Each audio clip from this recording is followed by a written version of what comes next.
नमस्कार, खास खबर में आप सभी का स्वागत है। मैं हूं आपके साथ सृष्टि शुक्ला। रुक करते हैं खबरों का। वर्ल्ड वेटलैंड डे अवसर पर सीएम मनोहर लाल ने वीडियो जारी करके प्रदेशवासियों को बधाई दी है। दरअसल दुनिया के मानचित्र पर हरियाणा की 2 आर्द्र भूमि को रामसर सम्मेलन के तहत अंतर्राष्ट्रीय स्तर की मान्यता मिली है, जिस पर सीएम मनोहर लाल ने प्रदेशवासियों को हार्दिक बधाई दी है और कहा कि वर्ल्ड वेटलैंड डे के अवसर पर हरियाणा की प्रत्येक आर्द्र भूमि को संरक्षित करने का संकल्प ले रहे हैं। मैं वर्ल्ड वेटलैंड डे पर सबको हार्दिक बधाई एवं शुभकामनाएं देता हूं। आज के दिन वर्ष 1971 में ईरान के शहर रामसर में कैस्पियन सागर के तट पर वेटलैंड्स के संरक्षण के लिए अंतर्राष्ट्रीय सहयोग पर संधि की गई थी। इसलिए इस दिन को संयुक्त राष्ट्र ने वर्ल्ड वेटलैंड डे के रूप में मनाने का निर्णय लिया था। वेटलैंड्स पानी के प्राकृतिक स्रोत तो हैं ही, विविध प्रकार के जीवों का निवास स्थल भी हैं। ये भूमिगत जल स्तर को बरकरार रखते हैं और इनमें उपजी वनस्पतियां और पेड़ पौधे वायु प्रदूषण को नियंत्रण करने में कारगर भूमिका निभाते हैं। मुझे खुशी है कि हरियाणा पहली बार दुनिया के वेटलैंड्स मानचित्र पर उभरा है। हमारे 2 वेटलैंड्स को रामसर सम्मेलन के तहत अंतर्राष्ट्रीय महत्व के वेटलैंड के रूप में मान्यता मिली है। इनमें सुल्तानपुर राष्ट्रीय उद्यान व जिला झज्जर में भिंडावास वन्य जीव अभयारण्य शामिल हैं। इन 2 वेटलैंड्स के अलावा भी हरियाणा में तालाबों, बावड़ियों व झीलों के रूप में अनेक वेटलैंड्स मौजूद हैं। हमारे पूर्वज इनके महत्व को जानते थे, इसीलिए गांव में जोड़ों की खुदाई करना पुण्य का काम माना जाता है। जिस जोड़ के पानी का उपयोग पीने के लिए किया जाता था, उसकी सफाई व स्वच्छता का विशेष ध्यान रखा जाता था। पशुओं के लिए अलग जोड़ होते थे। जोड़ों के पानी का उपयोग सिंचाई के लिए भी किया जाता रहा है।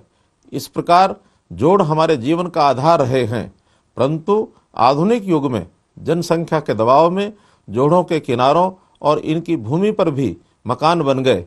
इनमें गाद भर जाने से ये बारिश के मौसम में ओवरफ्लो होने लगे। इस प्रकार पानी के इन परंपरागत स्रोतों के अस्तित्व पर संकट आ खड़ा हुआ। हमने इनके जीर्णोद्धार के लिए हरियाणा पौंड अथॉरिटी का गठन किया है।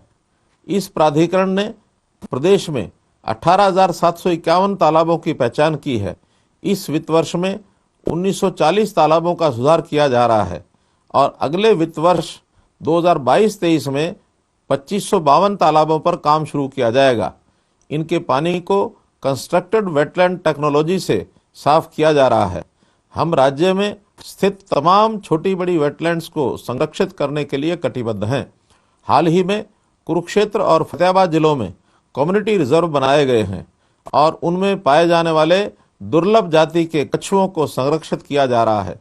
वर्तमान युग में जब पूरी दुनिया जल संकट का सामना कर रही है, तो हमें प्रकृति व अपने पूर्वजों द्वारा विरासत में दिए गए जल संसाधनों के संरक्षण की परंपरा को सहज कर रखना होगा, अन्यथा हमारी आने वाली पीढ़ियों का अस्तित्व खतरे में पड़ जाएगा।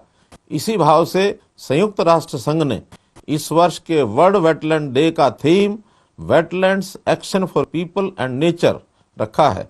इस अवसर पर मैं सब नागरिकों से अपील करता हूं कि आप जोड़ों, तालाबों, झीलों सहित सभी वेटलैंड्स के रखरखाव पर ध्यान दें।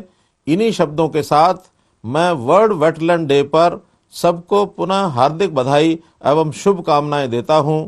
जय। सीएम मनोहर लाल गुरुग्राम के सुल्तानपुर पहुंचे, जहां सीएम मनोहर लाल ने नेशनल पार्क में वृक्षारोपण करके वर्ल्ड वेटलैंड डे कार्यक्रम का शुभारंभ किया। इस अवसर पर सीएम मनोहर लाल ने सुल्तानपुर को राष्ट्रीय उद्यान और भिंडावास को वन्यजीव अभयारण्य रामसर साइट के रूप में घोषित किया है। वहीं इस मौके पर केंद्रीय पर्यावरण मंत्री भूपेंद्र सिंह यादव मौजूद रहे। इसके अलावा शिक्षा मंत्री कंवरपाल गुर्जर भी इस कार्यक्रम में मौजूद रहे।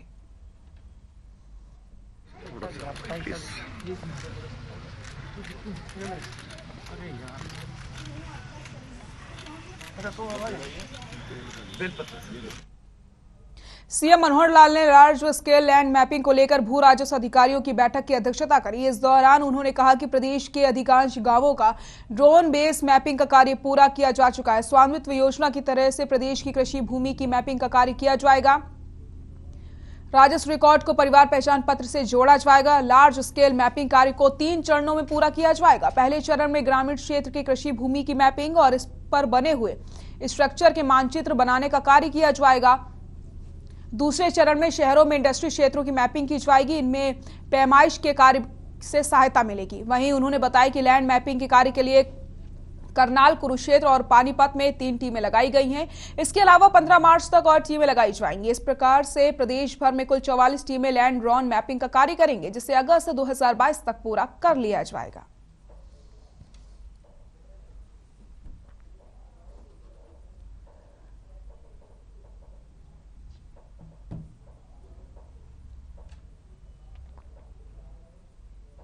पूर्व मुख्यमंत्री भूपेंद्र सिंह हुड्डा ने उड़ीसा में हुई नेशनल ओपन बैडमिंटन प्रतियोगिता की विजेता उन्नति हुड्डा को उनके घर जाकर सम्मानित किया। आपको बता दें कि रोहतक वासी 14 वर्षीय उन्नति इससे पहले राज्य स्तरीय मुकाबलों में चैंपियन रह चुकी है। पूर्व मुख्यमंत्री हुड्डा ने उन्नति को आशीर्वाद देते हुए कहा कि बैडमिंटन एसोसिएशन ऑफ इंडिया से हर संभव मदद का आश्वासन दिया गया। इस अवसर पर विधायक और हरियाणा बैडमिंटन एसोसिएशन के उपाध्यक्ष Bharat Bhushan Batra, badminton association of India के महासचिव अजय सिंघानिया के साथ अनेक खेल प्रेमी मौजूद रहे। बहुत इस बात का गर्व है कि हमारी बेटी ने केवल हरियाणा के नहीं पूरे देश का नाम रोशन किया है और आगे मेरी शुभकामनाएं हैं उज्जवल भविष्य के लिए। आगे और भी ये ऊपर जाएगी। सर ये 14 साल की है सिर्फ और अभी इसका 2024 जो है पेरिस ओलंपिक्स का ड्रीम है और इसको बहुत सपोर्ट की जरूरत है और आपकी स्पोर्ट्स पॉलिसी के कारण ही बच्चे आगे बढ़ रहे हैं। पूरी सपोर्ट मिलेगी। हमारा सदैव जो है ऐसे बच्चों को बढ़ाने का हमारे सबका फर्ज है। ये हम करते हैं। मैंने कहा है इनको एसोसिएशन में है, लेफ्टी साहब इनको भी कहा है, विधायक जी भी कहा है। मैं तो हुई, नहीं तो मेरी घर की बेटी है। खबर पिहोवा से है, जहां खेल एवं युवा मामले मंत्री सरदार संदीप सिंह ने दुर्घटना पीड़ित कोमा में पड़े युवक सचिन को 2 लाख और बिजली के करंट से हाथों की क्षमता गंवा चुके 2 भाइयों को 1-1 लाख की आर्थिक मदद की घोषणा करी। खेल मंत्री सरदार संदीप सिंह ने कहा कि सरकार का प्रयास गांवों में घर के लोगों को सभी मूलभूत सुविधाएं मिले। आपको बता दें कि खेल मंत्री संदीप सिंह ने गांव थाना में लगभग 25 लाख रुपए की लागत से बनाए गए विलेज नॉलेज सेंटर का उद्घाटन भी किया। इस कार्यक्रम के बाद खेल मंत्री ने गांव की कसाना पट्टी में लगभग 12 लाख रुपए की लागत से निर्मित सार्वजनिक चौपाल और पंचायत के सहयोग से 10 लाख के करीब खर्च करके बनाई गई 4 दीवारी का उद्घाटन किया। वहीं सरदार संदीप ने कहा कि जल्द ही ग्राम पंचायत के सहयोग से इस परिसर में ओपन जिम स्थापित करके इसे ब्लॉक लगाकर पक्का करने का कार्य किया जाएगा। गांव के स्कूल को मॉडल संस्कृति विद्यालय का दर्जा मिल चुका है, जिसे सरकार ने मॉडल संस्कृति विद्यालय बनाया है।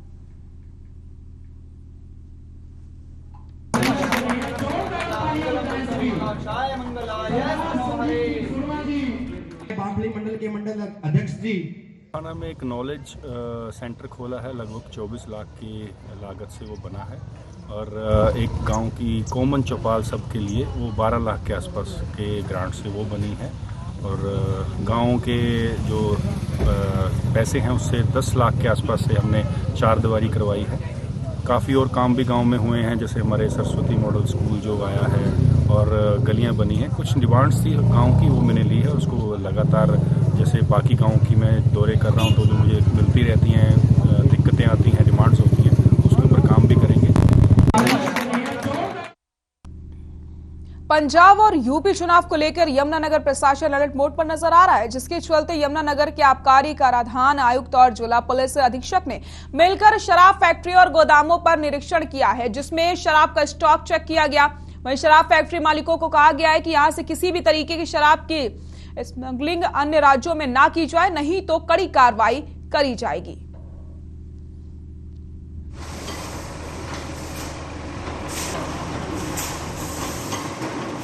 निर्देश प्राप्त हुए तो उसके लिए एसपी साहब ने भी चाहा था कि वो पर्सनली विजिट करके यहाँ सारे सिस्टम्स को देखना चाहते हैं, तो उनको आज अवगत कराया गया सारे सिस्टम से। सारे सीसीटीवी चल रहे हैं, कैसे प्रोडक्शन लाइन चल रही है, कैसे हमारा स्टॉक है, तो वो सब से उनको अवगत कराया। सारा हमने देखा है, चेक किया, इसलिए आज हमने चेक करा। अभी कोई केस आया क्या सर स्मगलिंग का यूपी में अब तक? हमारे जिले से तो कोई ऐसा हो गया।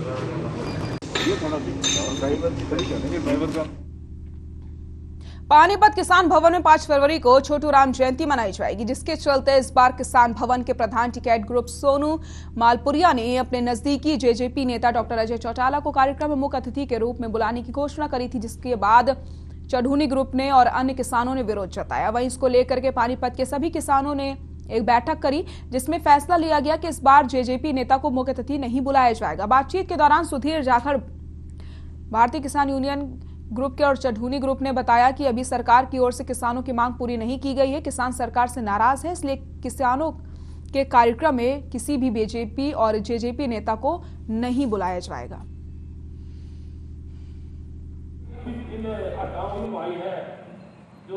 केवल पानीपत जिले ही नहीं, पूरे हरियाणा की समस्त किसान हितैषी भावनाओं का, किसान सरदारों के लिए बहुत खुशी की खबर है कि जो पिछले 2-3 दिन से घटनाक्रम जो चला हुआ था किसान भवन में दीनबंधु छोटूराम की जयंती पे जेजेपी के संस्थापक अजय चौटाला को बुलाने का, उसके बारे में लोगों का विरोध था। आज पूरे जिले के किसानों ने पंचायत करके सर्वसम्मति से बहुत शांतिपूर्वक तरीके से अनुशासन के दायरे में रह के सामाजिक सौहार्दपूर्ण फैसला लिया है कि जो जयंती है 5 फरवरी को, उस पे अजय चौटाला को किसान भवन में नहीं बुलाया जाएगा। और इससे अलग एक और पानीपत जिले की जनता ने, किसानों ने एक नया कानून आज बनाया है कि आने वाले सालों में भी चाहे कोई भी प्रधान आते रहें, किसी भी प्रधान का आगे कोई भी कार्यकाल हो, कभी भी यहाँ कोई राजनेता मुख्य अतिथि के तौर पे यहाँ अंदर नहीं बुलाया जाएगा। साथियों को क्रांतिकारी सबसे पहले आज इस जो पंचायत जो पूरा जिला, जो जिले के किसान जो खास खबर में वक्त हो चला एक छोटे से ब्रेक का, जल्द हाजिर होते हैं। ब्रेक के बाद एक बार फिर से आप सभी का स्वागत है। रुक करते खबरों का, खबर हिसार से, जहां परिवहन मंत्री मूलचंद शर्मा हिसार पहुंचे। मूलचंद शर्मा ने कहा कि हिसार बस अड्डे को जल्द जाम मुक्त किया जाएगा। इस संबंध में विभाग एक बड़ी योजना पर काम कर रहा है, जिसे जल्द अमल में लाया जाएगा। परिवहन मंत्री ने शहरी स्थानीय निकाय मंत्री कमल गुप्ता और परिवहन विभाग के प्रधान सचिव नवदीप सिंह विर्क से चर्चा की। इसी के साथ परिवहन मंत्री ने कहा कि परिवहन विभाग का पहला लक्ष्य यात्रियों को ज्यादा से ज्यादा सुविधाएं देना है। हिसार बस अड्डे पर जाम की समस्या से आम जनता को परेशानी का सामना करना पड़ रहा है। इस संबंध में परिवहन विभाग ने कहा कि स्थानीय विधायक और शहरी स्थानीय निकाय मंत्री कमल गुप्ता के साथ बैठक करके भविष्य की योजना बनाई। इस योजना पर अलग अलग विभागों से चर्चा के बाद शीघ्र काम शुरू किया जाएगा। तो परिवहन मंत्री मूलचंद शर्मा का बयान सामने आया है। किसी भी प्रकार से अब लोगों को परेशानी नहीं होगी। जिस तरीके से जाम लगता था और लोग लगातार परेशान हो रहे थे, अब लोगों को इस परेशानी से दूर किया जाएगा। तो वहीं आपको बताते चले, इस पर एक बड़ी योजना भी बनाई जा रही है और सभी विभागों के अधिकारियों से बैठक की जाएगी, जिसके बाद निर्णय लेते हुए शीघ्र ही काम शुरू कर दिया जाएगा।